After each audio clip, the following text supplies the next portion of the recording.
Les étrangers qui visitent Futurapolis sont surpris de constater que notre cité, fleuron de l'ère de l'électronique, a su conserver un certain traditionnalisme hérité de ses ancêtres du XXe siècle. Cette région s'appelait la Verte Vallée auparavant. Oh, attention! Ouf, elle n'est pas tombée loin, celle-là. Enfin, bref, où en étais-je? Ah oui, la Verte Vallée n'était qu'une succession de rivières ondoyantes, de forêts verdoyantes et de plaines fleurissantes. Une partie de ce parc national a été conservée, mais ce secteur est maintenant livré à la construction.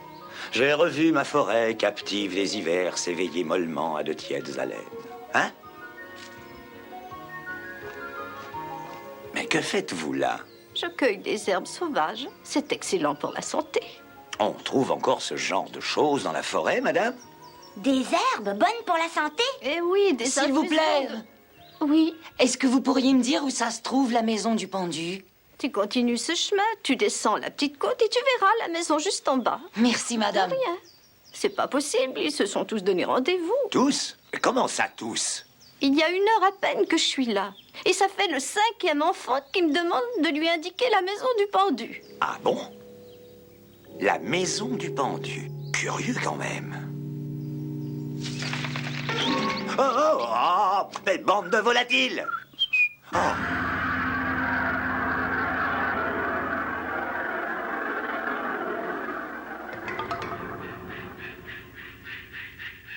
C'est sinistre, effectivement. Tu devrais y entrer le premier. Non, honneur au plus vieux. C'est que je crains que le plancher vermoulu ne craque sous mon poids. Ah, ah, ah! Oh, je vous connais, vous. Entrez. C'est bien ça, oui.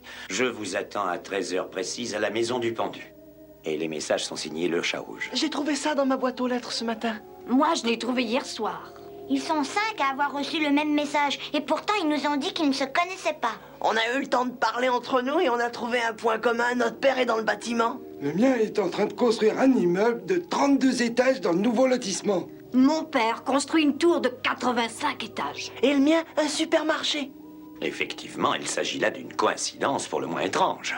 Bon, une visite des lieux s'impose. Toi et toi, fouillez le premier étage. Vous deux, le rez-de-chaussée. Astro et moi, on s'occupe du sous-sol. Ben et moi, je me tourne les pouces. Surveille l'entrée et préviens-nous si quelqu'un arrive. Y a quelqu'un? On voudrait surtout pas vous déranger. Hein? C'est vide, hein? Il y a juste ce vieux coffre. On peut peut-être aller voir ce qu'il y a dedans. Aide-moi à soulever le couvercle.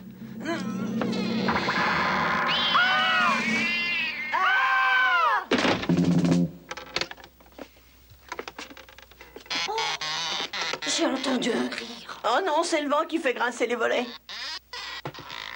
Ah, tu peux me lâcher? À condition que tu ailles les fermer.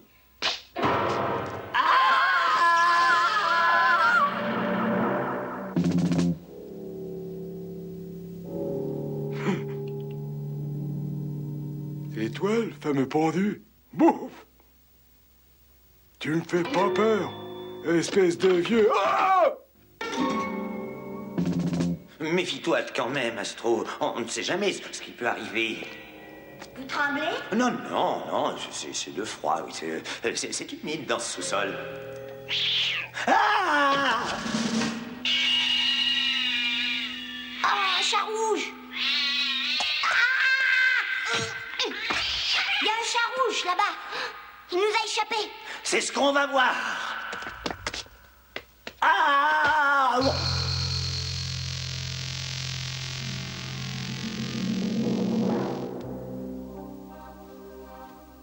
Nous avons établi que cette veste appartenait au professeur Léopold. Nous avons fait nos études supérieures ensemble. Il se faisait toujours l'avocat de la protection de la nature. Et puis il a disparu il y a 1 an. J'ai pris cette photo de lui quand l'inspecteur m'a averti. Oh, mais c'est le chat qui nous a attaqués. Il voulait peut-être protéger la maison. Le professeur Léopold vouait une affection toute particulière à son rouquin, comme il l'appelait. Je me demande où sont passés les 5 garçons. La police procède à des recherches. Vous voulez en savoir davantage? Le chat rouge qui parle maintenant. Vous reverrez les enfants si vous faites ce que je vous dis. Allez voir le ministre de l'Urbanisme et obtenez de lui qu'on arrête la construction. Ordre de mon maître. Ton maître, le professeur Léopold, n'est-ce pas? Oui, à vous de choisir l'arrêt des travaux ou les 5 jeunes garçons. Hey! Les enfants ont bel et bien été enlevés. Il y a quelqu'un derrière le chat rouge. J'ai vu un haut-parleur dans son collier. La personne qui a fait venir les enfants à la maison du pendu.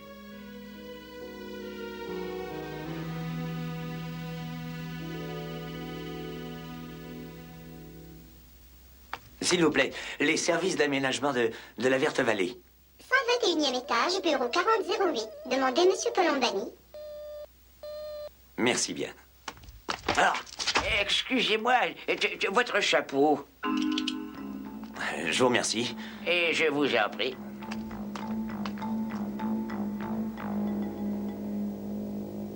Ainsi donc, le professeur Léopold serait mort. Je crois savoir que vous le connaissiez bien.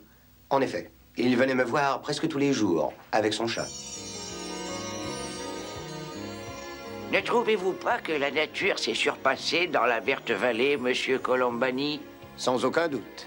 Et vous vous apprêtez à détruire ces lieux paradisiaques. La nature vous fait don de ce qu'elle a de plus sublime, et vous la remerciez de quelle façon? En lui envoyant une armée de machines infernales. Ah, vous êtes là, Castor et Pollux. Vous aussi, Jules et Jeanne. Vous n'avez pas fait de petits cette année. Vous avez donné un nom à tous ces animaux. Je les considère comme mes enfants, mes petits-enfants. Et vous leur parlez. Oui, les animaux comprennent le langage de l'amour. Auriez-vous le cœur de les chasser? Certainement pas. Je vais trouver une solution.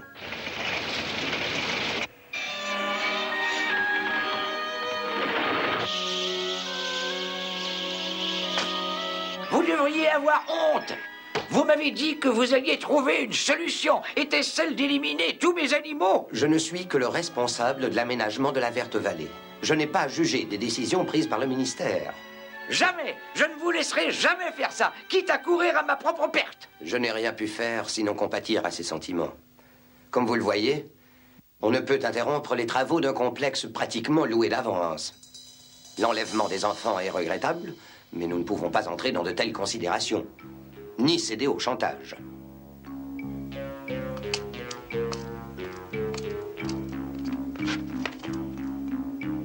Qu'est-ce que c'est que cet Ostrogoth qui se permet d'écouter aux portes? Calme-toi, Mathias.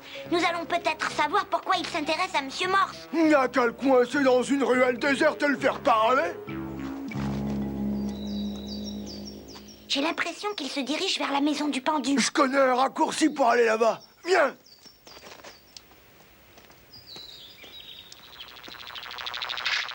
Et voilà le travail. Oh, qu'est-ce que c'est que ça? Tu t'appelles Rouquin, n'est-ce pas? Ah, vous m'aviez repéré. Bah ça alors, un chat qui parle. Laisse. Nous ne te voulons pas de mal. Nous voulons juste revoir les enfants. Et tu t'imagines peut-être que je vais vous laisser repartir tous les deux comme ça? Ah, et sauf qu'il peut, il nous mordrait, sale chat. Ah Oh! Où est-ce qu'on est? Dans la caverne des corsaires? C'est pas le moment de plaisanter. Ça doit être son repère. Oh, mais attends. Ma super oreille va nous aider à en savoir plus. Qu'est-ce que t'entends au juste? Des animaux. Un grand nombre d'animaux, pas très loin d'ici. Ouais.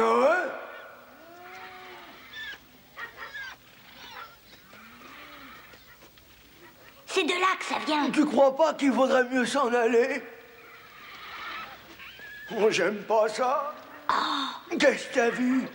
Pousse-toi.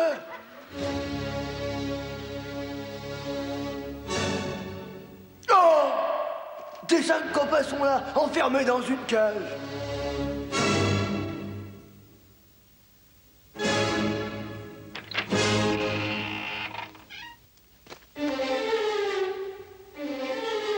Marche tranquillement, sans faire de grands gestes pour ne pas les exciter. C'est facile à dire. Mais je te reconnais, toi. Je m'appelle Astro. Sortez vite! Je ne vous conseille pas de faire un geste. 2 otages de plus, ça ne peut que me faciliter la tâche. Et maintenant, les mains en l'air. Vous allez retourner gentiment dans votre cage. Bas les pattes, Rouquin! Ah! Oh, sa tête est tombée. Oh là là! Je vous croyais mort, professeur Léopold. Fantôme? Tous derrière moi.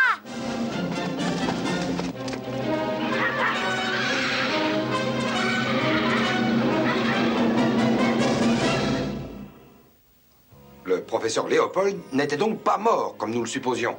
Non, cette espèce de vieux fou s'est affublé d'une tête de chat, va savoir pourquoi. Et il a enlevé 5 gamins innocents en espérant faire plier les responsables de l'urbanisation. Vous allez arrêter ce sinistre individu pour enlèvement et travestissement. Comment ça, travestissement? Avant d'arrêter de jeter un homme au cachot, il serait préférable d'entendre ce qu'il a à dire. Arrestation immédiate. Il y a circonstances aggravantes. J'ai horreur des chats.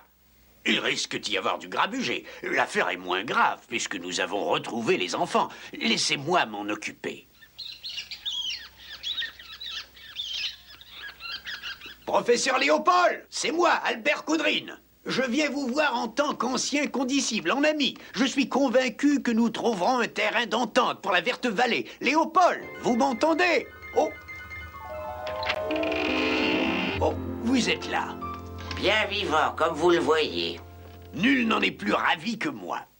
Je m'étonne que vous ayez mordu à l'histoire du squelette. Je l'avais emprunté à un laboratoire. Pourquoi vous êtes-vous livré à cette mise en scène? Oh, c'est une longue histoire, mais disons que j'ai obéi à l'appel de la nature. Un appel au secours face à la folie et à l'ingratitude des hommes. Vous avez pris des enfants en otage. Je ne comprends pas qu'un homme comme vous s'attaque à des innocents. Justement, puisque vous parlez d'innocence, eh bien, regardez tous ces animaux. Eux aussi, ils sont innocents. Ce cheval, par exemple, on l'a fait courir et quand il est devenu trop vieux, on l'a envoyé à la boucherie. Cet oiseau derrière vous, on lui a coupé les muscles des ailes pour l'empêcher de s'envoler. Et ces chiens promis à la chambre à gaz parce qu'ils n'amusent plus. Non, professeur Caudrine, on n'a pas le droit de disposer d'eux parce qu'ils sont sans défense. Mais l'heure n'est plus aux explications.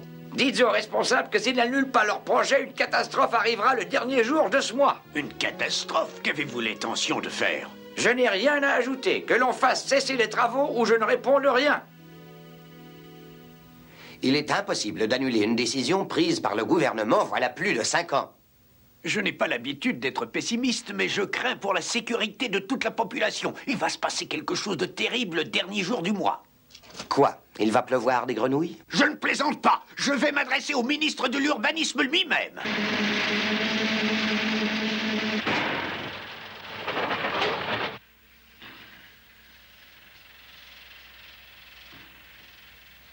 Ah, ils n'ont rien compris. Oui, Rouquin, nous allons suivre le plan prévu pour sauver tes pauvres congénères.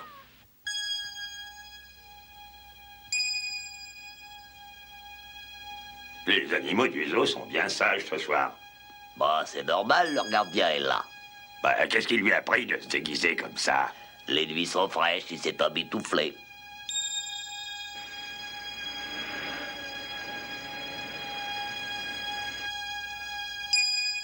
Nous sommes arrivés au dernier jour du mois.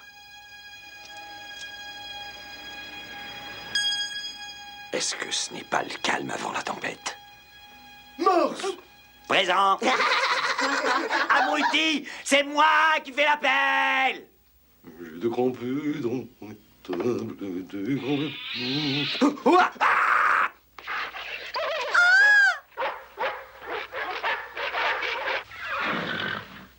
Je suis envahi par les chevaux. Venez vite.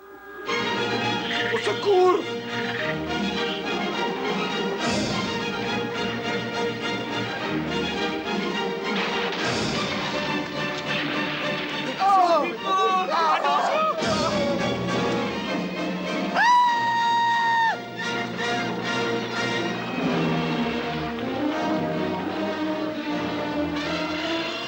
Mais enfin, qu'attendez-vous pour appeler la police?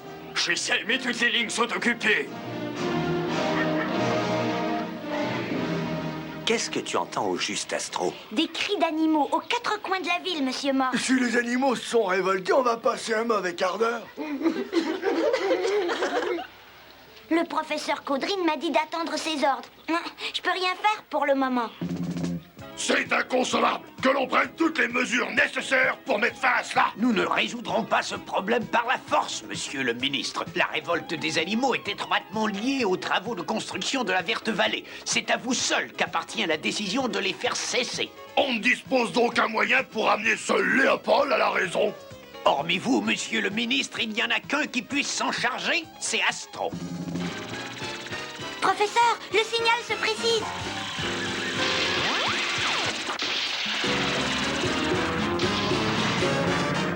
Qu'est-ce que c'est? Je vous en conjure, professeur Léopold, arrêtez les animaux pendant qu'il en est temps. Non, j'avais averti les responsables. Ils vont voir de quoi les animaux sauvages sont capables. Pas ça, pense aux animaux.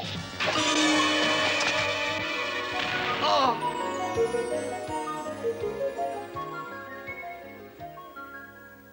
Est-ce qu'il va guérir?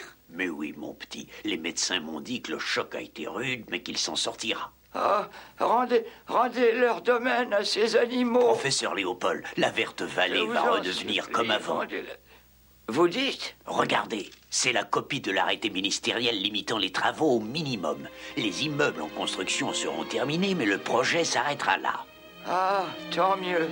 Je vais pouvoir m'endormir en rêvant que les hommes ont enfin compris que la nature est belle. J'ai revu ma forêt captive des hivers s'éveiller mollement à de tièdes haleines et... Déjà, dans l'air plus bleu, les grands arbres sont verts et le parfum des bois s'exhale vers les plaines. Tu connais ce poème-là? Ben oui, vous nous avez obligés à l'apprendre. Au cours de notre prochaine émission, nous retrouverons Atlas dans un désert où sévit une sécheresse exceptionnelle. Grâce à un petit ami, il peut poursuivre son enquête qui va le mener jusqu'à un énorme cristal planté au milieu du désert. C'est alors qu'il se retrouve face à face avec un adversaire qui s'est promis de prendre sa revanche. Mais qui est ce mystérieux personnage ?